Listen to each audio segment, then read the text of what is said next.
Hi hello నమస్తే వనక్కం సలాం అలైకుం welcome to Kumar vlogs. నా పేరు కుమార్ రాజా అండి. ఇది మన ఛానల్లో first lengthy video.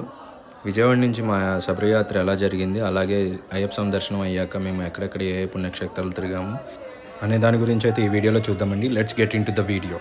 Kotibabu Guruswami గారి చేతుల మీదుగా అయితే ఈ ఇరుముడు కార్యక్రమం జరుగుతుందండి. పీఠంలో ఉన్న కన్నిసాంతో మొదలు పెట్టుకొని ఆ తర్వాత ఏవైతే బడులు ఉన్నాయో 2, 3, 4 అలాగా ఎవరైతే ఆ పైన ఉంటారో వాళ్ళకి ఆఖరిగా ఇడుములు కట్టడం జరుగుతుందండి. వెనుక పక్క మా సోదరులు హరిబాబు స్వామి గారు అయితే ఇరుముల్లోకి బియ్యం కలెక్ట్ చేస్తున్నారండి. అక్కడ వచ్చిన భక్తులకు కానీ వాళ్ళ ఫ్యామిలీ మెంబర్స్ కానీ స్వామివారిని ఏవైతే కోరికలు కోరుకుంటారో ఆ కోరికలు కోరుకొని ఆ బియ్యంని అయితే అందులో వేస్తారు. అవే బియ్యంని అయితే కనుక మనం సన్నిధానానికి తీసుకెళ్తామండి, అయ్యప్ప సన్నిధానానికి. ఇడుముల కార్యక్రమం అయితే ముగిసిందండి. మధ్యలో ఉన్నది సాయి గురుస్వామి గారు, అలాగే ఇక్కడ పండు స్వామి గారు, అక్కడ హరిబాబు స్వామి గారు అండి. ఇదేంటండి డైరెక్ట్గా పేడతుల దగ్గరికి వచ్చేసాము అని అంటారేమోనండి. మనం షార్ట్ రూపంలో అయితే ఇవే ఛానల్లో అప్లోడ్ చేయడం జరిగిందండి మన ఛానల్లో. అవి కామెంట్ బాక్స్లో అయితే పింక్ చేస్తాను, ఒక్కసారి వాటిని కూడా ఒకసారి చూడండి. కన్ని సోములు అయితే కనుక ఇక్కడ బాణాలు తీసుకుంటారండి. అలాగే కత్తి సోములు కత్తి, గదా సోములు గదా పట్టుకొని ఈ రోడ్డు అంతా డప్పులు పెట్టుకొని రంగులు కొట్టుకొని కోలాహలంగా డ్యాన్స్ నృత్యాలు చేసుకుంటా ఏదైతే మనకి పటశ్రీ స్వామి ఉంటారో అక్కడ దాకా వెళ్తామండి. ఎవరైతే ఇక్కడ కన్యస్వాములు ఉంటారో వాళ్ళు ఏదైతే ఇక్కడ బాణం తీసుకుంటారో అది మనం శరణగుత్తి దగ్గరికి వెళ్ళేదాకా మన దగ్గరే ఉండాలండి. ఆ శరణగుత్తి దగ్గరికి వెళ్ళాక శరణగుత్తి దగ్గర మనం ఆ బాణాన్ని గుచ్చుతామండి. ఇక్కడ చూసుకున్నట్టయితే కనుక అయ్యప్ప స్వామి గారు యూజ్ చేసిన ఆయుధాలు అని చెప్తున్నారు వీటిని. ఇక్కడ చాలామంది స్వాములు అయితే కొబ్బరికాయలు కూడా పగలగొట్టడం జరుగుతుందండి. అయ్యప్ప స్వామి యూజ్ చేసిన ఆయుధాలు ఏవైతే ఉన్నాయో వాటి దగ్గర కూడా. ఇలాగ మనం నడుచుకుంటూ వెళ్తే తత్వమసీ దగ్గరికి వస్తాం. తత్వమసీ దగ్గరికి వచ్చేప్పటికి గుడి క్లోజ్ చేసి ఉందండి. బట్ బయట నుంచి దర్శనం చేసుకొని ఎవరైతే స్వాములు రంగులు కొట్టుకొని కోలాహలంగా ఎంజాయ్ చేశారో అవన్నీ ఇక్కడ స్నానాలు చేసి వెళ్తారండి. అలాగే మనం ఇడుముళ్ళు తీసుకొని ఇప్పుడు ఓవర్ స్వామి గారిని దర్శించుకోవడానికి వచ్చామండి. ఓవర్ స్వామి గారిని దర్శించుకొని మనం ఇక్కడి నుంచి ఇంకా మన ప్రయాణం శబరిమలకి అయితే స్టార్ట్ చేస్తాము. అక్కడ ఏదైతే రెడ్ కలర్ చైర్ ఉందో అదే స్వామివారు అని చెప్పారు. అలాగే మనం దీని చుట్టూ ఒక ప్రదక్షిణం కూడా చేస్తామండి. ఇక్కడ కొబ్బరికాయలు కూడా కొడతారు ఓవర్ స్వామి దగ్గర. అది కొబ్బరికాయలు కొట్టే స్థలం అయితే కనుక వెనక పక్క ఉంటుంది. మనం ప్రదక్షిణం చేసుకోవడానికి వెళ్తున్నప్పుడు మధ్య మార్గంలో ఉంటుంది. ఆ మార్గం మధ్యలో ఉన్న దగ్గర మనకి ఒకవేళ ఎవరైనా స్వాములు కొబ్బరికాయలు తీసుకొచ్చుకోకపోతే కనుక ఇక్కడ మనం 20 రూపీస్ ఇచ్చి ఒక కొబ్బరికాయ తీసుకొని అక్కడైతే స్వామిని మొక్కుకొని కొబ్బరికాయ అయితే కొట్టచ్చండి ఓవర్ స్వామి గారికి. ప్రదక్షిణ చేసి వచ్చాక అయితే కనుక మనం మళ్ళీ ఓవర్ స్వామి గారి ప్రదక్షిణ చేసుకున్నాక మళ్ళీ ఒకసారి దర్శనం చేసుకుంటామండి. అక్కడ మీకు రెడ్ కలర్ కుర్చీ కనబడితే కనుక అదే మనకి ఓవర్ స్వామి గారు అని చెప్తున్నారు. అలాగే ఓవర్ స్వామిని దర్శించుకున్నాక మనం గుడి కింద భాగానికి వచ్చేటప్పుడు అయితే కనుక మనం మెల్లిగా నడుచుకుంటూ అలా ఓవర్ స్వామిని చూస్తూనే వెనక్కి దిగాలి. మనం అలా ఓవర్ స్వామిని చూసుకుంటా కిందకైతే దిగుతామండి. ఓం శ్రీ స్వామియే శరణమయ్యప్ప. ఇంకా శబరికి అయితే స్టార్ట్ అయ్యామండి శబరిమలకి. మనం అక్కడి నుంచి శబరిమలకి వెళ్ళడానికి బస్సు అయితే తీసుకున్నాము. స్వాములు అందరూ ఫుల్ రిలాక్స్ అవుతున్నారు, బాగా అలసిపోయి ఉన్నారు కదా. అలాగే మధ్యలో బస్సు ఆపి మరీ ఎక్కుతున్నారండి. స్వాములకి ప్లేస్ లేకపోయినా బస్సులు రాకపోయినా కానీ మనం అడ్జస్ట్ అయితే వెళ్తున్నాము. మధ్యలో ఇంకో 2 స్వాములు ఎక్కారండి. వాళ్ళు బీహార్ నుంచి వచ్చారంట. ఆ బీహార్ స్వాములు అయితే ఎక్కడం జరిగింది. పంప దగ్గర రాగానే అయ్యప్ప స్వామి విగ్రహం అయితే మనకి కనిపిస్తుందండి. పులి వాహనం మీద ఉన్న అయ్యప్ప స్వామి, విల్లు పట్టుకొని ఉన్న అయ్యప్ప స్వామి కనబడతారండి. అలా మనం పంప స్టార్టింగ్లో అయితే మనకి అయ్యప్ప స్వామిని దర్శించుకొని అలా ముందుకైతే నడక సాగిస్తూ వెళ్ళామండి. అలా వెళ్తూ ఉండగా స్వాములను చూసి నాకు చాలా ఆనందం అనిపించింది, అంత దూరం నుంచి వస్తున్నామని చెప్పి. ఇంకా పంప దగ్గరికి అయితే చేరుకున్నామండి. పంప దగ్గరికి వచ్చేపాటికి రాత్రి అయింది, 11, 12 అలా అవుతుంది. ఆ టైంలో కూడా స్వాములు ఆ చలినీళ్ళలో స్నానం చేయడం అంటే మామూలు విషయం కాదండి. పైన టెంపరేచర్ కూడా చూసుకుంటే మనకి అరౌండ్ 23, 20 అలా ఉంటుంది. ఇంకా పంప దగ్గర చూసుకుంటే కనుక లాస్ట్ టైం మనకి ఇలాంటి షెడ్ ఏం లేదండి. బట్ ఈసారి ట్రావెన్కోర్ దేవస్థానం అయితే కనుక మనకి షెడ్ అయితే కల్పించిందండి. గురుస్వామి గారు ఇంకా మిగతా స్వాములు అందరం కలిసి నైట్కి ఇక్కడ స్టే చేసి ఎర్లీ ఇన్ ద మార్నింగ్ లేచి మనం కొండ ఏదైతే అయ్యప్ప స్వామి యొక్క సన్నిధానం ఉందో అక్కడికి వెళ్దాం అనుకున్నామండి. సో ఇంకా అలా స్వాములు అందరం అయితే కనుక లోపలికి నడుచుకుంటూ వెళ్తున్నాము. చూస్తూ ఉంటే కనుక ఇంకా మార్నింగ్ లెగ్సాక అయితే కనుక పంపలో స్నానం చేసి పైన సన్నిధానానికి అయితే బయలుదేరామండి. ఒకసారి స్వాములను చూస్తే కనుక ఎంతమంది స్వాములండి, అసలు మామూలుగా లేదు. నాకైతే చాలా ఆనందంగా అనిపించింది. అలాగే ఆ ఫీలింగ్ చెప్పలేనండి. ఇంతమంది స్వాములను చూస్తే అలా పైకి నడుస్తున్న స్వాముల్ని, పెద్దవారు లేదు, చిన్నవారు లేదు, అసలు ఎలా ఉన్నా కానీ స్వామిని చూడాలనే వాళ్ళ యొక్క తపన ఏదైతే ఉందో ఈ కొండపైకి వెళ్ళి అక్కడికి వెళ్ళాక మనం ఆ స్వామిని చూస్తేనే అర్థమవుతుందండి. ఆ స్వామి దగ్గరికి వెళ్ళిన వాళ్ళు మాత్రమే ఆ అనుభూతిని అయితే చెందగలరు, నాకు తెలిసినంత వరకు మాత్రమైతే. ఇప్పుడైతే ట్రావెన్కోర్ దేవస్థానం కొంచెం ఇక్కడ సిమెంట్ వేయడం కానీ కొంచెం స్లాపీగా చేయడం కానీ జరిగిందండి. మా డాడీ వాళ్ళు చెప్పినప్పుడు అయితే మాత్రం అది ఇంకా ఈ రోడ్డు ఇలా కాకుండా చాలా డిఫరెంట్‌గా ఉండేదంట. మొత్తం మట్టి, రాళ్ళతో నిండిపోయి ఉండేది. అప్పుడు వెళ్ళినప్పుడైతే గనక వాళ్ళు పైకెక్కడానికి చాలా ఇబ్బంది పడేవాళ్ళం మేము. ఇప్పుడు ఇంకా బాగుంది. మీకు బాగా చేశారు వెళ్ళటానికి అని చెప్పేసి అంటున్నారు. రోడ్లు ఎలా ఉన్నా గానీ, పైకి వెళ్ళడానికి ఎంత ఇబ్బందున్నా గానీ, ప్రతి సంవత్సరం అయ్యప్ప స్వామికి వచ్చే భక్తులు తగ్గుతూ అయితే లేరండి అసల.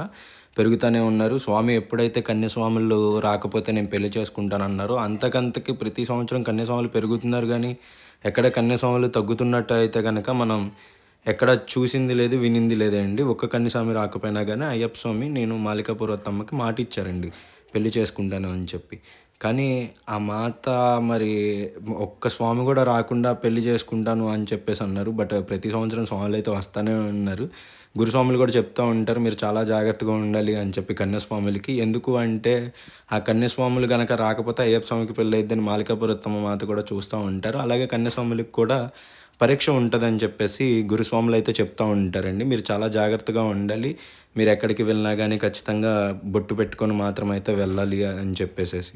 ఫస్ట్ టైం మాల వేసుకున్న వాళ్ళకైతే మాత్రం అయ్యప్ప స్వామి మాల కొంచెం కఠినంగానే అనిపిస్తుందండి. ఎందుకు అంటే పొద్దున్నే 3:30కి లెగిసి మనం స్వామివారి గది శుభ్రం చేసుకొని పూజా గది, పూజా మండపం, అలాగే మనం ఏదైతే పీఠం పెట్టుకుంటామో ఆ పీఠం గది, మనం ఉండే ప్లేస్ గానీ, మనం నిద్రపోయే ప్లేస్ గానీ మొత్తం శుభ్రం చేసుకుంటాం. మనకైతే గనక కఠినంగా ఉంటదని ఎందుకైతే అంటున్నాను అంటే, ఎవరైతే స్వాములు ఫస్ట్ టైం వేసుకుంటారో ఆ పొద్దున్న లేసి చల్లనీళ్ళు స్నానం చేయడం గానీ, అలా పనులు చేయడం గానీ, కొంతమంది స్వాములకైతే అలవాటు ఉండదు. బట్ ఉన్నవాళ్ళు అయితే గనక నార్మల్‌గానే చేసుకుంటారండి. లేని వాళ్ళ గురించయితే కఠినంగా ఉంటదని చెప్పాను. నెక్స్ట్ మనం పైకెళ్ళేటప్పుడు ఇక్కడ మనకి వాటర్ ఇస్తా ఉంటారండి. ఏవైతే గనక మనకి రెడ్ కలర్‌లో ఉంటాయో ఆ వాటరు, అవొచ్చేసి వేర్లతో తయారు జేస్తారు అని చెప్పేసి అన్నారు. బట్ ఇదైతే చాలా ఎనర్జీని ఇస్తదండి. మనం ఆ కొండెక్కినంత సేపు మనకి ఎనర్జీ లెవెల్స్ పడిపోకుండా, మనం ఆ కొండపైకి ఏదైతే శబరిమలై సన్నిధి ఉందో, అయ్యప్ప స్వామి సన్నిధి ఉందో, ఆ సన్నిధి దాకా వెళ్ళేదాకా మనకి ఫుల్ బాడీ ఎనర్జీ ఉండేటట్టు మాత్రం ఆ వాటర్ అయితే చాలా బాగా పనిచేస్తదండి. అలాగే మేము అపాచీ మేడ దగ్గరికి వచ్చినప్పుడు, అపాచీ మేడ దగ్గర ఒక బండి పెట్టి అక్కడ నేను ₹5 అని చెప్పేసేసి మనకొక చిన్న లడ్డూ అయితే ఇస్తున్నారు. అది అతన్ని అడిగాను, "ఏంటి ఈ లడ్డూ ఏంటి? ₹5 పెట్టారు ఏంటి?" అంటే ఆయన ఏదో మలయాళంలో చెప్పారు. మనకు అర్థం కాలేదు.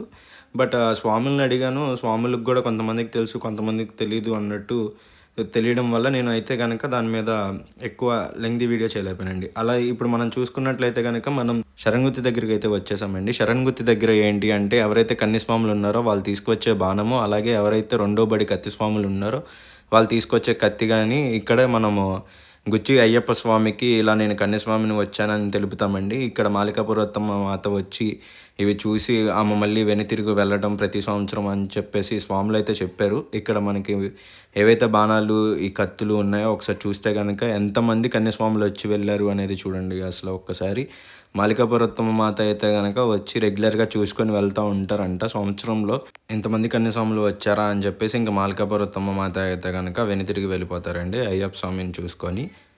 మనం ఈ శరణ్‌గుత్తి దగ్గర అయితే గనక చూడొచ్చు ఎంతమంది స్వాములున్నారో. అలాగే ఇప్పటిదాకా మనం కొండ పైకెక్కామండి. ఇక్కడి నుంచి మళ్ళీ శరణ్‌గుత్తి దగ్గర నుంచి ఇంక మనం అంతా కొండ దిగువకే వెళ్తూ ఉంటాం అనమాట సన్నిధానానికి వెళ్ళడానికి. అలాగే మా స్వాములు కొంతమంది వెనకమాల ఉన్నారు అంటే గనక ఆగి పక్కన ఉన్న ఈ గ్రీనరీ ఏదైతే ఉందో అడవి లాంటిది దాన్ని షూట్ చేస్తున్నానండి. వీడియో షూట్ చేశాను. అలాగే స్వాములు వస్తారని చెప్పేసి చాలామంది స్వాములైతే వెయిట్ చేస్తూ ఉన్నారు. వాళ్ళు ఎవరైతే వెనకాల కొండ ఎక్కుతూ ఉన్నారో వాళ్ళ కోసం. అలాగే మనం గూడా మన స్వాములు ఎవరైతే వెనకమాల ఉన్నారో వాళ్ళ కోసమైతే ఇక్కడ ఆగడం జరిగిందండి. శబరిమల యాత్ర అనేది చాలా ఆనందంగా, ఆహ్లాదకరంగా ఉండిద్దండి. మనం ఎంత ఆనందంగా ఎంజాయ్ చేయొచ్చంటే శబరి యాత్ర మనం కింద నుంచి పైకెళ్ళేటప్పుడు చిన్న పాదం చేసేటప్పుడు. మనకి ఇక్కడ అయితే గనక స్వాములను ఆపడం జరుగుతుందండి. కింద సన్నిధానంలో స్వాములు చాలామంది ఎక్కువైపోయారు. దర్శనించుకోవడానికి కూడా చాలా టైం పడుతుంది. అలాగే మనకి 1:00 కావస్తొస్తుంది. ఎందుకు అంటే 1:00 నుంచి 3:00 దాకా గుడి అయితే క్లోజ్‌లో ఉంటుందండి. స్వాములు మూవ్‌మెంట్ అనేది కొంచెం తక్కువ ఉండిద్ది కాబట్టి మనల్ని అయితే ఇలా హోల్డ్ చేస్తున్నారు ఎక్కడికక్కడ.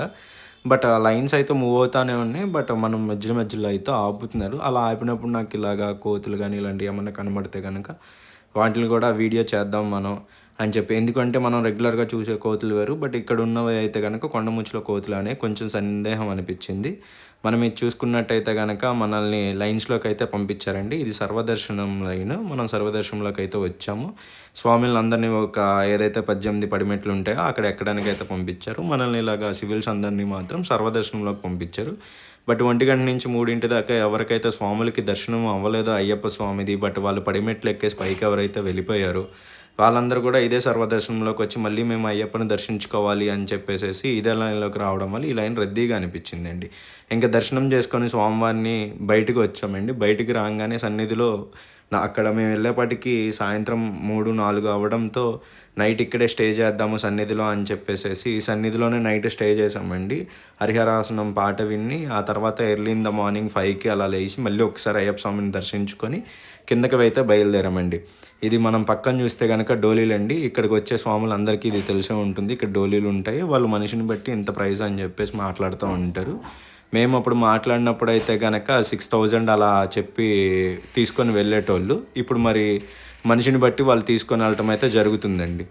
అలాగే మనం కిందకు వచ్చాము. ఇంకా పంపకి దారి వేయటం అని చెప్పేసి ఉంది కదా, ఇది ఏదైతే ఉందో మనం ఇక్కడికి వస్తే సగం వచ్చినట్టు నేనైతే ఫీల్ అయ్యాను. అక్కడ నడుస్తున్నంతసేపు ఇక్కడికి వచ్చాము, ఇంకా సగం ఉంది. ఇక్కడ నుంచి సగం మేము ఎవరు ముందు వెళ్తాం అన్నట్టుగా మేమైతే నడవడం జరిగింది. అక్కడ ఒక స్వామిని చూస్తే కనుక ఆయనకి 2 చేతులు ఇవ్వండి, బట్ అక్కడ నిలబడి ఆయన స్వామియే శరణమయ్యప్ప అని చెప్తుంటే స్వాములందరూ డబ్బులు ఇస్తున్నారు. మనం వీడియో తీయడం వల్ల ఆయన ఏమన్నా కింద కూర్చుండిపోయారేమో అని చెప్పేసి నేనైతే ఆయన వీడియో తీయాలనుకోలేదు. బట్ అది 2 సెకండ్స్ అయితే పెడుతున్నాను. ఎవరైనా స్వాములు చూస్తే కనుక నెక్స్ట్ టైం వెళ్ళినప్పుడు ఆయన మళ్ళీ కనబడితే కనుక ఆయనకి ఎంతో కొంత హెల్ప్ చేస్తారు కదా అని చెప్పేసి. ఇంకా సీనరీస్ అయితే శబరిమల నుంచి మనం బయలుదేరి చెంగనూరు వెళ్ళేటప్పుడు అయితే కనుక చుట్టుపక్కల అడవులు మొత్తం మనకి భలే సూపర్ అనిపిస్తుందండి.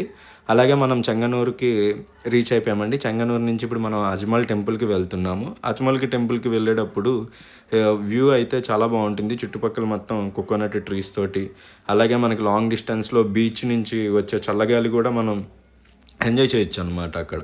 మనమైతే అజ్మల్ శివ టెంపుల్కి అయితే రీచ్ అయిపోయామండి.